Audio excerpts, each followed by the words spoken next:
Ayan, magandang araw po. Kumusta po kayong lahat? Sana'y nasa mabuti po kayong kalagayan. So, kain po tayo. Agahan ko po ito. At ako po'y nagkukopras. Wala akong katulong ngayon. Wala si Jisan, si Mrs.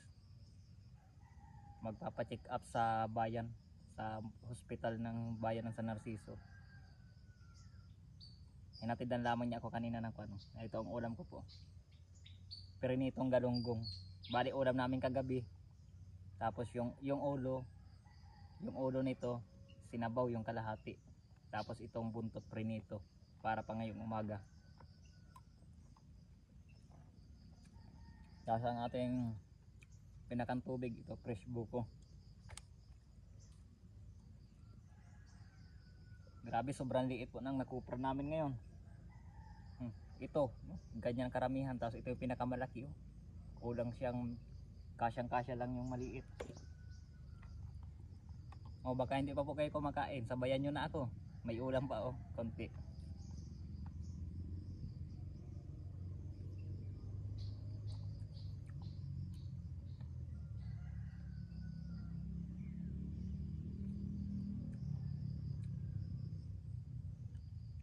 Parang uulan na naman.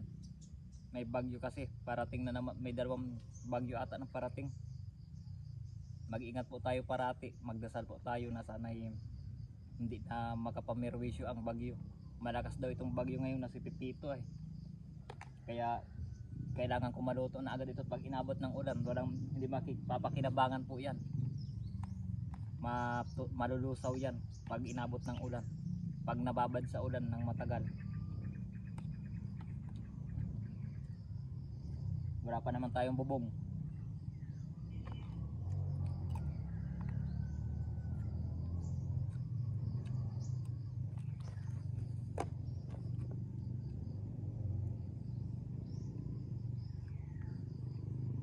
Abangan nyo po pala ang mga content namin pag wala na kaming gawa dito sa bukid. Magdadagat kami, manghuhuli tayo at atin na din doon pupuntripin. Bali ito po ang aming content, dagat at saka bundok. At ito lamang po talaga ang aming pinagkakabuhay. Sinasabay lang namin pag content para nagbabaka sakali na baka mapansin. Bali hindi pa po ako monetize sa YouTube. Sa Facebook po ay monetize na ako, pero nahack po yung aking page na Reject Vlogs. Nahack po yun, pero naibalik din naman sa akin. Pero yung payout wala sa akin, hindi sa akin maibalik. Bali yung hacker ang nag-set up. Kaya wala po akong kinikita sa Facebook, kundi sa Reels lang. Sa long video wala. Sa Reels ay kakarampot na lang din ang pinapasahod ngayon. Kaya dito kami nagpo-focus sa YouTube at baka sakaling pala rin.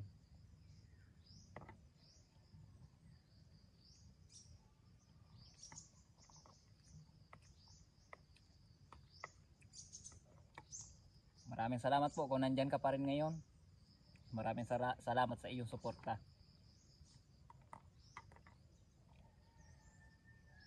Ayan, paubos ng ating ulam. Sinasakto ko lang sa kanin at hirap kumain pag wala ng ulam.